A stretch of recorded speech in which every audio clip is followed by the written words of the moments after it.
பக்திஸ்வாலகமான புனித அந்தோனியாரே,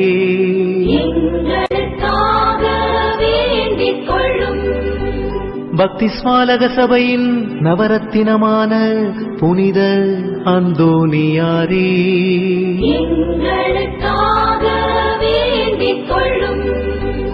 பக்திஸ்வாலக பிரான்சிஸ்குவை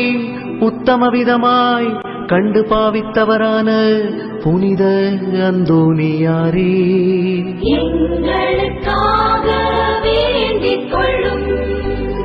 ஆத்துமாக்களை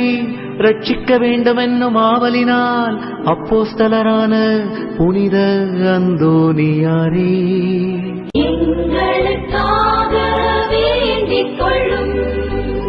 தேவஸ்நேக பெருக்கத்தினால் வேத சாட்சியான புனித